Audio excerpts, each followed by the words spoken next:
Hey guys, good afternoon, and welcome to another incredible, exciting episode of COVIDpreneurs right here on Radivision, the Radivision Network. And this network is built for entrepreneurs like you, founders like you. So I hope you are set and ready and waiting because we've got a fantastic show for you today. I'm Michelle Taylor Willis, and I'm super excited to introduce to you I think who's really quickly going to become one of your favorite people. This is Sasha Jimbei, and he is the lead visionary, right? The value and vision creator and principal of Level 42 AI. So, Sasha, what you don't know about me is that I have a radio show. So if you were on the radio show, I would be, going like this, and the crowd would be going wild, and we'd have crazy sound effects to introduce you to our Radivision network. So welcome to COVIDpreneurs. Thank you, Michelle. It's very nice to be here, and thanks for having me on the show. Absolutely. And if I'm not mistaken, you are joining us from Bosnia today, right?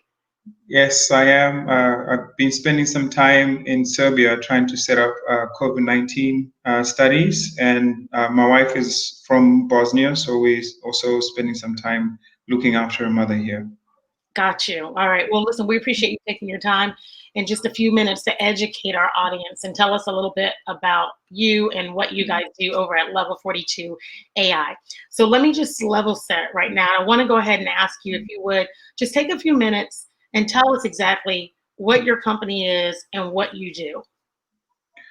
So Level 42 is the collision of Shazam, the app, if you know the music app, and also the Star Trek tricorder. So what we do is take 10 seconds snippets of data from health and disease in order to make predictions about cardiorespiratory disease and failure. And we do all this without touching the body at all. Wow, and that's what's really interesting about the time we're in right now, right? Because nobody wants to touch anybody. And so it's timely, obviously, that you have this technology that we could use before COVID, but certainly in the space of COVID, to be able to make these types of diagnoses or help in making these diagnoses and medical predictions, so to speak, without even having to come in contact with someone is quite, like I say, timely. So how did you end up here? How old is your company? We're only a year old, Michelle. So there's a lot of things that have been going on. We were focused initially on performance enhancement. As you know, health and disease essentially are connected. You and I are both athletes. And one of the things that we know quite well. I'm not a two-time track and field, gold medal holder or whatever it is you got. But I've been athletic. You're the athlete. So let's just say that. Well, the point I was trying to make there is that being an elite athlete is almost a chronic condition. A lot of athletes, when they stop competing, end up declining very rapidly to have metabolic disease, problems with knees, etc. I was a triple jumper, so I'm expecting pretty horrible end of life problems with my knees, because triple jump is not the best event for knees and hamstrings. Absolutely. So, you've been quoted as saying that 90% of the kids that you grew up with, like first, second, third grade, aren't alive right now. And I'm likening to this point that you were going with the athletic, right? Our physical health. And you say that you think that's because they didn't have access like they needed, and so now they've perished. And you've created a company to help turn that completely around. Is that accurate to say? Yeah, that's accurate. And I mentioned that not to highlight my own personal successes, rather than to really highlight this fact that a lot of more talented individuals don't get the opportunities that I have. So I have this feeling of responsibility for the fact that a lot of the kids that I grew up with, first, second, third grade, did perish without having had the opportunities or the chance to have a healthy and productive life. So that's a burden that I carry, and that motivates me in everything that I do. And it's also a reminder that really poverty is sure, it's about hunger, but it's also about a lack of opportunity. And for me, this COVID-19 challenge really showcases the idea that we need more people coming to the forefront with new ideas, better ideas than repeating things that have been tried before, in order to face up to the challenge of more and more complex problems that we're going to be facing going forward. And the idea for those of us who are fortunate is to give others opportunities so that they can go in and be productive and contribute to society. So speaking of contributing to society, I mean, your background, is in chemistry and physics. You double majored. How did your early life dictate where you were going to go in terms of science and medicine? Well, the biggest influence on my life is my mother. I talk about the fact that my life is characterized by periods of change. So I was born in Zimbabwe, and was quite aware at that time when Zimbabwe or Rhodesia became Zimbabwe. So that was the first big change in my life. And then I remember very clearly when 9/11 happened. I just moved to Thousand Oaks in California to start a job at Amgen. And I didn't do much during that time because I was just starting. It was my first job. And then COVID-19 highlights another pivotal event where the world is going to be quite different. So throughout all these changes, starting off with the opportunity that my mother took for us to change schools and attend the previously segregated schools in Rhodesia when Rhodesia became Zimbabwe. And that really changed the trajectory of what my life was going to become. And it is because of her and her hard work that I was able to end up going to one of the best schools in Zimbabwe, and set my sights in coming to the US after spending some time in the UK. And I knew starting quite early that I wanted to be a biomedical engineer. So the chemistry and physics was a way to set that career up. And I was able to have the opportunity to attend Rensselaer Polytechnic Institute to do biomedical engineering, and everything has been adding up to this moment where, like we were talking about before, the complex problems that we are facing now require a multidisciplinary education. That you have to have some ability to talk, and we'll be able to figure out whether I can communicate well enough. But math, chemistry, physics, biology is really at the core of what's going on with COVID-19. And I found myself being really challenged to dig in really deep in order to guide my team, which is a multidisciplinary team, to bring together forward-thinking design of experiments, physics and engineering to develop hardware that helps us to collect the diversity of data that we're putting together, and then the machine learning and AI to create knowledge. And of course, now I am learning the business side of things, which I did learn a little bit helping my mother run a company. But I don't have to be good at everything. And I'm looking to add to the team that we have, where we're challenging each other to actually contribute much more than we've ever done in any of the previous jobs that we've had. So this is a learning experience and a great time to really test ourselves and see if we can meet the challenge of COVID-19. Well, that's the life of an entrepreneur, right, or a business owner. It's a consistent learning challenge, and it's always kind of an uphill battle, but a one that we want to fight, right? It's fun and it's tough and it's frustrating, but there were certain people built to do what you do. Clearly, you were one of those people. You mentioned data, and I know data is a thing for you, and one of the ways that you collect data is through these different devices and platforms that you've literally created. Now, you say the company is a year old, so when you were starting this company, COVID wasn't a thing, right? So talk to me about the different hardware platforms you have. What were they built for initially in terms of data collection, and how did you pivot to use it in this time of COVID? Yeah, that's a great question, Michelle. And the primary technology that we've put together is to collect vibrations that are generated by the body that are not audible to the human ear. So I'm sure a lot of us appreciate the idea that there is visible light and invisible light that has impact on our bodies and our physiology. But the same is true about vibrations as well.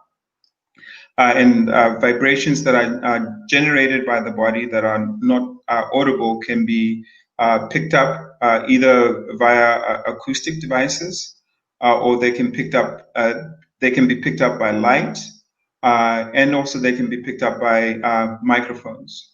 So we've combined different ways in order to pick up these vibrations, not only directly on the skin, but through clothing as well as one of the major breakthroughs. We've also purchased a technology called the electric potential sensor from a company in the UK that enables us to capture the electromagnetic field that we all generate as we move through this Earth, which has a cloud layer that is positively charged, and we as a human being are negatively charged. So as you walk through this positive charge, you create a flux that can be also measured without contact at all with the body. So the combination of those two technologies, in addition to off-the-shelf consumer off-the-shelf technologies like accelerometers, being able to also characterize pressure, humidity, enable us to encapsulate the individual with really comprehensive data that describes the current state of that individual in time. And then our analytic tools make sense of that.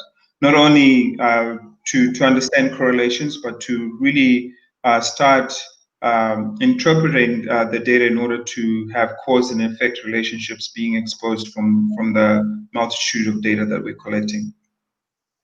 So pre-COVID, what were you doing with that data you were collecting? We were focusing on two things, as I mentioned earlier. The first one was performance enhancement. And the reason for that is that it's a difficult statistic to appreciate, but we talk about healthcare. But most of the data that exists around health today is about symptoms and about diseases. So 90 to 95% of the data that exists today in healthcare is about symptoms and disease, but yet we talk about health. So we wanted to characterize what it is to be healthy, right? We talked about athletics at the beginning. What does it mean to be an elite athlete, and how do you get on this rapid decline towards different diseases like diabetes, metabolic disease, etc.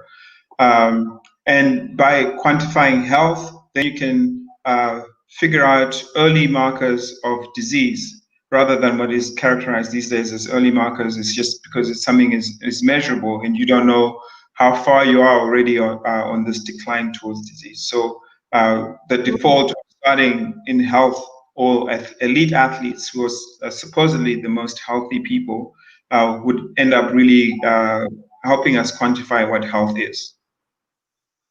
Wow. You know what? It's so funny. I would never even think of data being used in those terms, right? How do you identify what health is?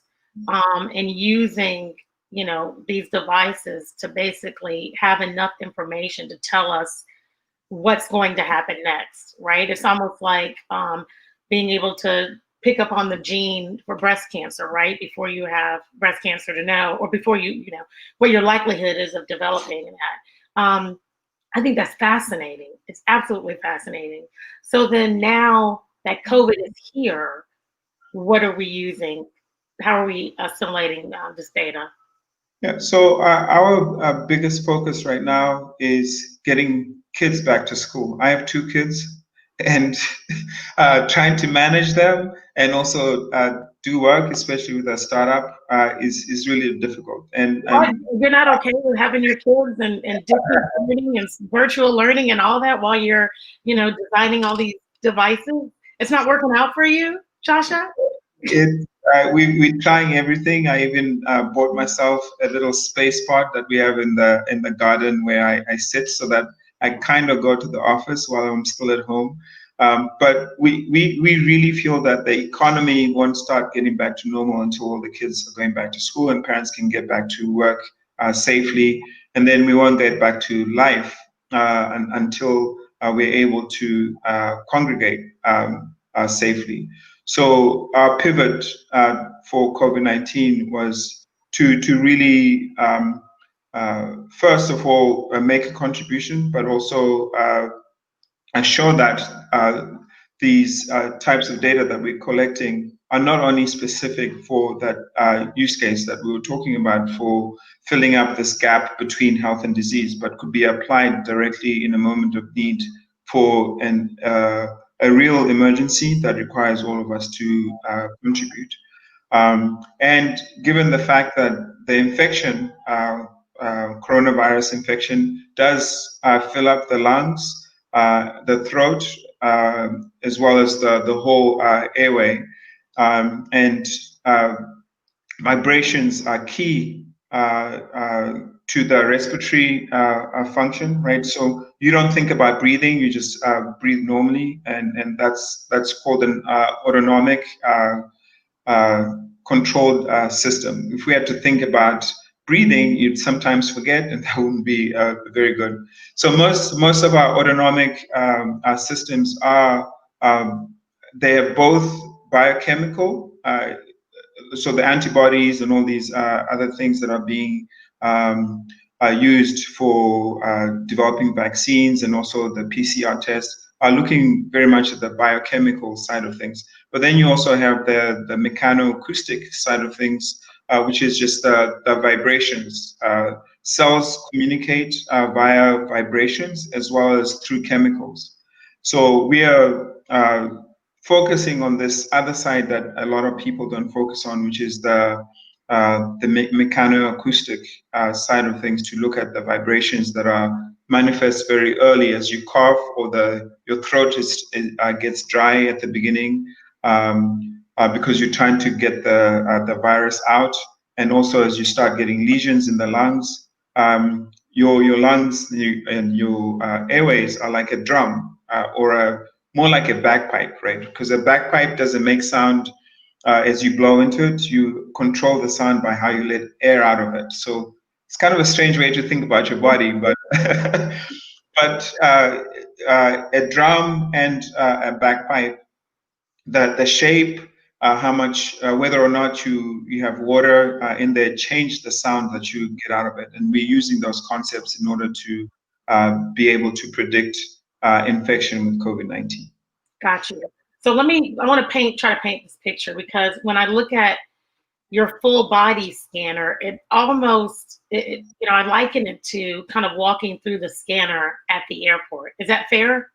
That's very fair, because that's what we are trying to emulate as well.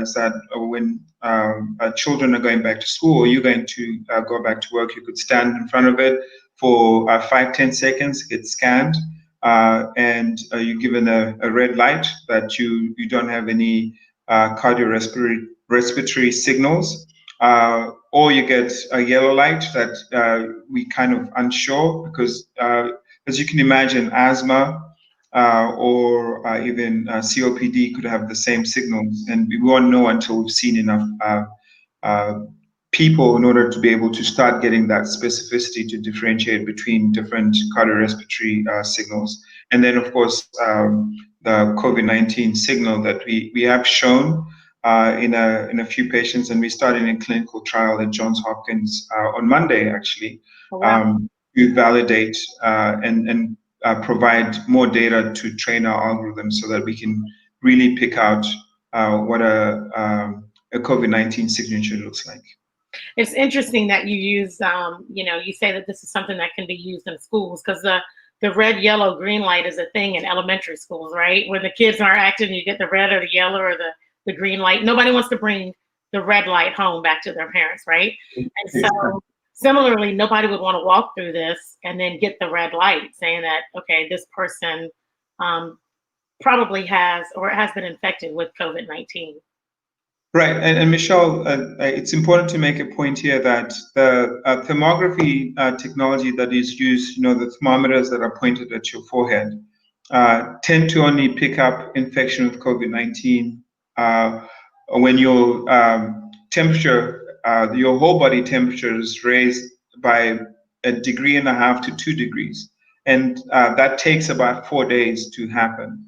And during those 4 days, you've probably been shedding virus and infecting other people. Right. So the responses that we're picking up in the very subtle changes that are happening in the chest and the throat happen within hours of infection. So our goal is to train our algorithms to pick out asymptomatic COVID-19 carriers. So those people who don't know that they've actually infected, but they're carrying the virus and shedding it and infecting other people, and being able to screen those out so that they don't get on a plane, or they're not sitting next to you when you go to the theater, in a restaurant, or at the stadium. Will hopefully get everything back to normal, because that 5 to 10 second scan won't cause long lines in order to get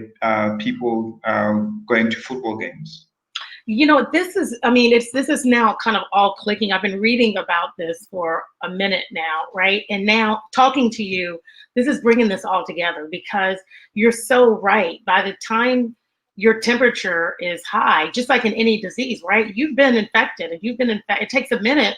You don't get sick and then immediately your temperature raises. It's kind of a progression, right? So this is amazing that through vibrations, basically, in my body acting like a drum and a bagpipe, right? This scanner can say, oh no, we don't like the way this looks, you can't proceed, as opposed to the temperature check or any other semi-diagnostic, I guess, procedure that we can use. That to me is fascinating. And let me tell you something else. I don't know if you've ever talked or heard of the name Dr. Lane Rolling. Have you heard of Dr. Rolling? No. I'd love to be able to connect the two of you, because Dr. Rolling is one of the world's leading virologists.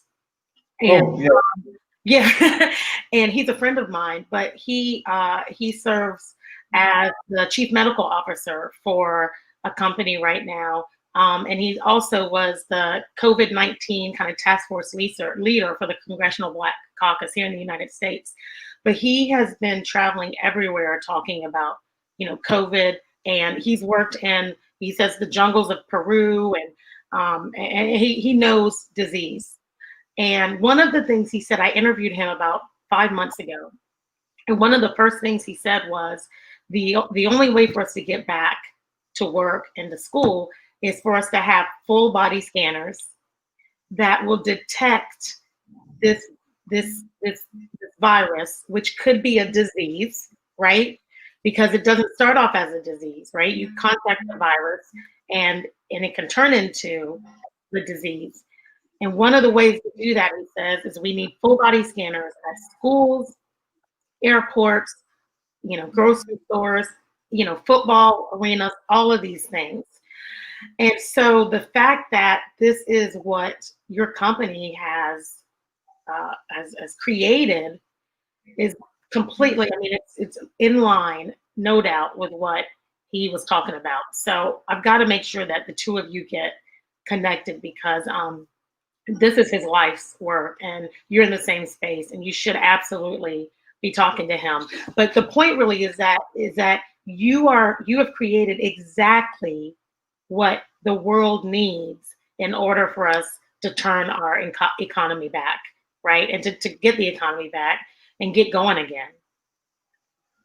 Well, and just to add to the idea of the portal, Michelle, is that we also have thermography in our system, but we look at the tear ducts in your eyes, because those are more sensitive. So the water in your eyes is similar to saliva, and also the mucus in your lungs. So it actually it's an earlier marker of the whole body temperature, and we're able to measure that at very low, at very high sensitivity, so millikelvins. So combining our vibrometry technology with the idea of focusing directly at the tear ducts, we have a system that we're quite confident will be able to start showing really high sensitivity, and then over time we'll get the specificity that we need to be able to achieve, so that you don't have too many false positives. Just like at the airport, if you have a piece of gum in your pocket, it can be you'll have to go to the yellow line, right? So that someone makes sure that it is really a piece of gum. Yeah. We anticipate, in the way that we've set up our system, is to allow ourselves that higher rate of false positives. But then over time, our system will learn, and we'll be able to get more people through this system faster and more accurately as well. And then we're also looking beyond COVID-19, right? Because COVID-19 is I think the 7th infectious disease that we've had to deal with since 2000, right? If you think about MERS, SARS, and all these other things that have been going on. So one can only think and believe that there's another infection waiting to happen out there.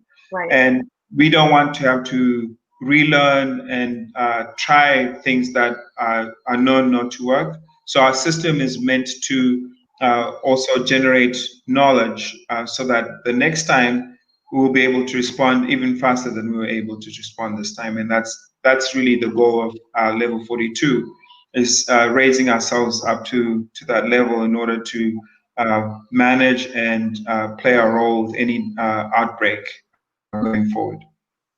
Yeah, and you mentioned this again, back to this data piece, right? Because you're like you're a health tech, pretty much, right? And so what's interesting is that it's the good data. We need the good data, right? And I think so often, sometimes we get data, but it's bad data, right? It's a temperature check too late, right? And so what's interesting, I think, about what you're doing here at level 42 is that you have really great processes, right? And multi-layered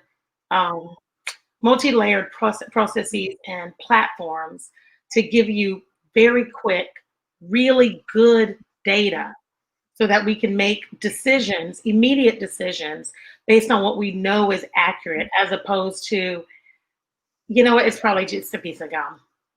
Yeah, exactly.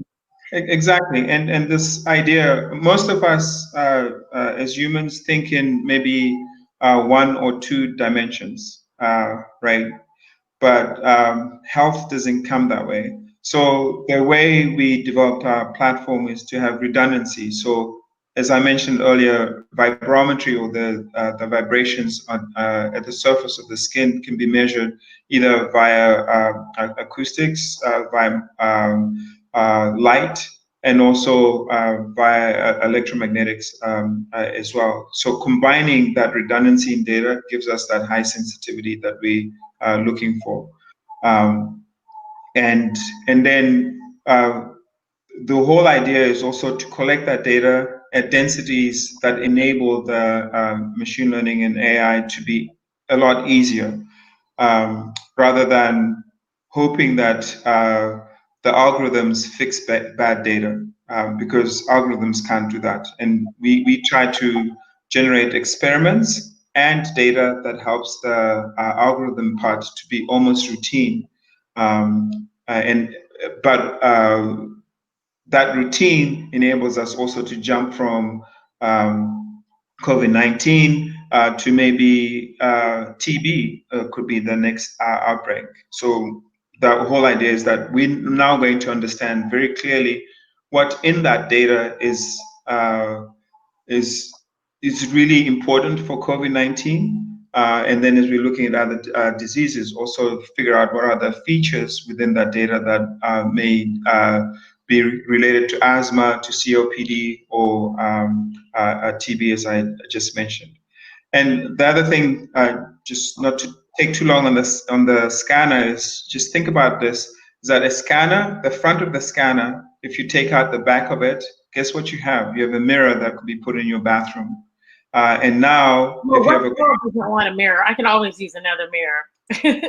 But this mirror is a mirror that you can stand in front of, and it'll capture all your vital signs and can help you manage your chronic disease. So looking beyond COVID-19, we really are seeing this as a new threshold for telemedicine, where you go into your bathroom, you take your medicine, you look at the mirror, we capturing facial responses, we're capturing all the data that is coming off your body, and that's also being sent to your physician in order to help you manage the 2 or 3 chronic diseases that you're living with.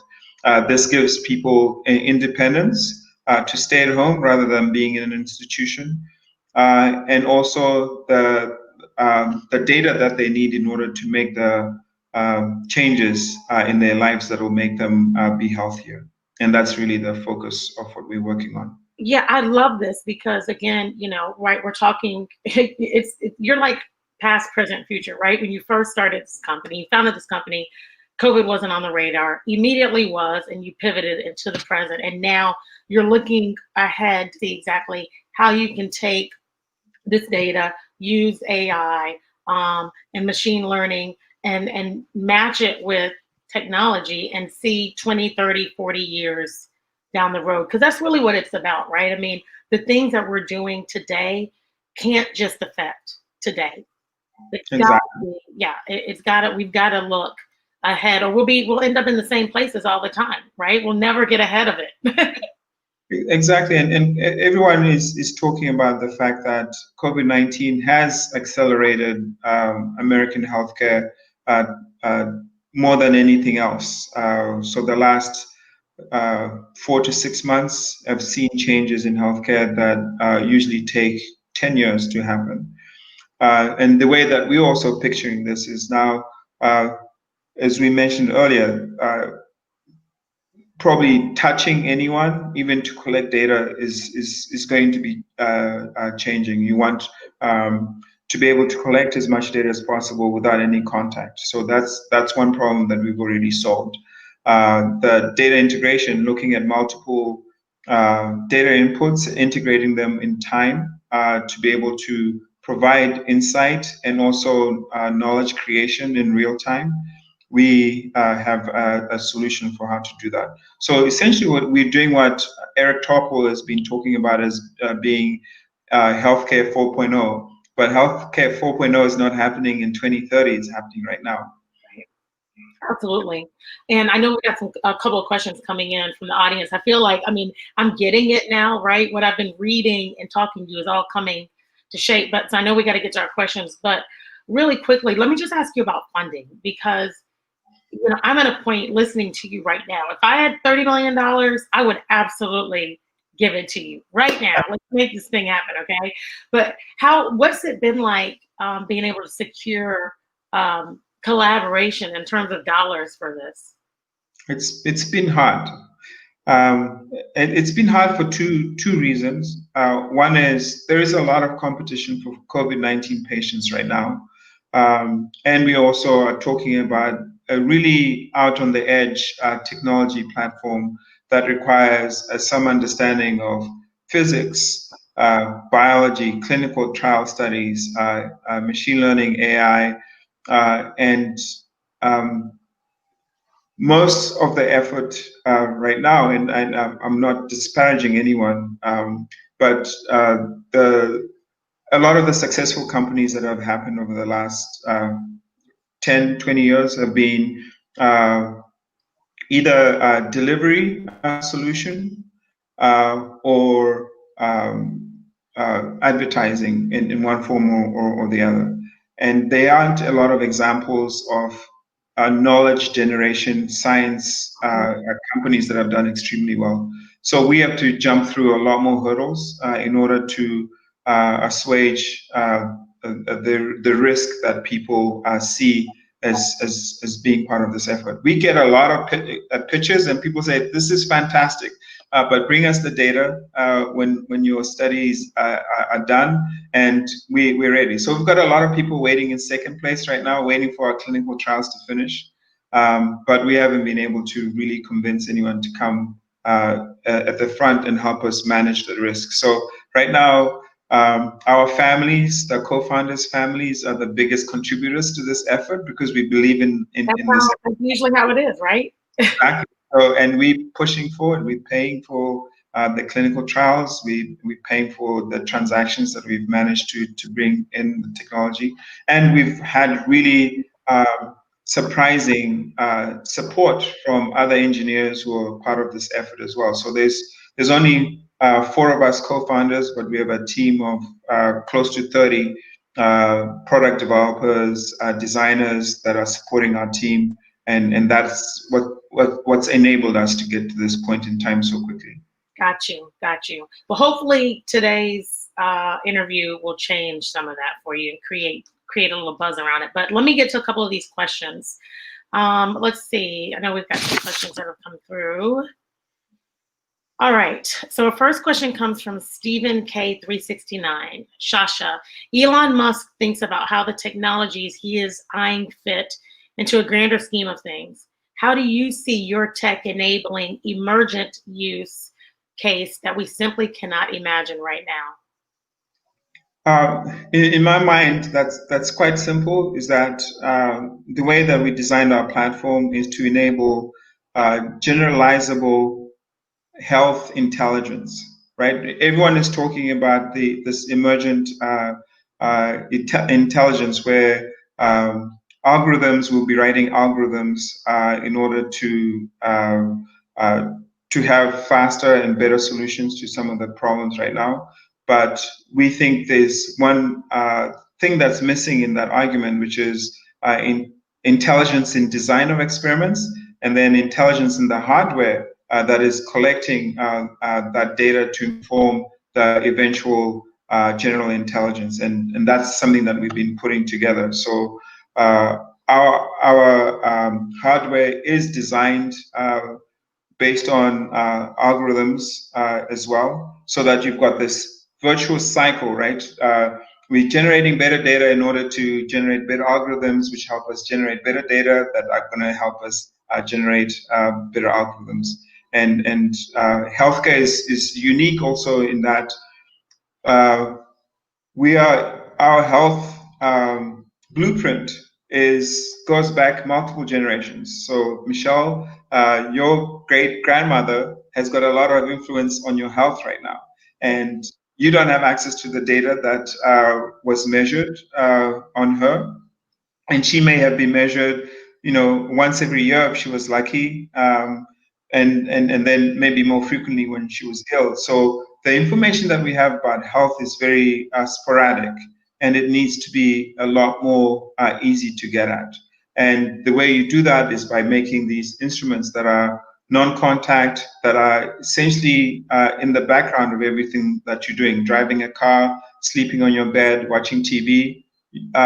Those are moments you should be collecting data on yourself. and then that data can be used to help you when you get ill and you need it. But right now, we only tend to collect data when you're sick, and that's usually a little bit too late. Right. So this virtuous cycle of data, data fusion, intelligence, and knowledge creation, and then impactful health insights, going around and making that repeatable cycle is really where we need to go to get into, so we can get back to health again. Otherwise, we're just going to be an older and sicker population going forward. Absolutely. Okay, Stephen, I hope that answered your question. Do we have another question? Kim Lee. Kim wants to know, how do you define success as the CEO of Level 42 AI? What does that look like for you? So that's a great question, and the way I would like to answer this is that COVID-19 is the immediate problem that we're working on, but the solutions that we're developing go beyond COVID-19. They are about health. So there's the finite vision of solving the immediate problem, but then there's infinite vision of really attacking and approaching health and generating data that helps us describe what health is really my vision. So if we're able to do that and create tools that people want to use in order to quantify health in a meaningful sense, and also giving people that insights that come from those data in their lifetime, right? Rather than us collecting the data and then you never see it Right. impact you. Closing that virtuous cycle so that it's repeatable, reproducible, and is impacting people who are alive now, and those people who are taking their time and putting effort in our technology is really my goal. I tell the story that I was part of a clinical trial when I was a child. And I've never been able to find that data, or what happened to it, who benefited from it, and I think that needs to change. And it's going to change starting with us if necessary. Wow, great answer. Do we have any more questions? Yes. All right, we've got a question from Claire Lacey. What do you want others interested in entrepreneurship to know? Very simple. Stop asking for permission to solve problems that you know are around you. We need more people solving problems. There's a lot of people who own problems and are not looking for solutions, and we need more people who are looking for those solutions. And the thing that usually stops people from going after those or being entrepreneurs is because we all feel we need to ask for permission. Nobody needs to give you permission. Go get it. Kind of like Nike, just do it, right? Just do it. Just do it. Okay, we've got another question here. This is great information, Sasha. Thank you so much. John Martinez wants to know, how cost-effective is deep sensing through clothing? Can we put those two terms in the same sentence? So the only thing that we have control over, John, in our technology is cost of goods. And as CEO, one of the things that we've been pushing is to make sure that the cost of goods for all our solutions makes this the solutions that we're creating not just first world solutions. As I mentioned earlier, I'm from Zimbabwe, and I would be remiss if anything that I'm creating right now doesn't make it all the way back to Zimbabwe. And cost is one way that would actually stop that from happening. So the way that I manage that is through how we source our materials and making sure that we're looking at managing the bill of materials as closely as possible. Excellent. All right, we have another question? Okay, I think we do, but we've got to wrap up. This has been fantastic information. I love the fact that you're so relatable. I mean, clearly you sit 15 eons above all of us, right? And all of your molecular and cellular and vibratory and chemistry and biology and all that stuff. But thank you so much for making us understand this. understand the impact that we can have as individuals, right? One person knowing what they know, understanding what good data looks like, and providing a solution to the world. I absolutely believe that your company, your technology, and your team really can change the way that we see health, right?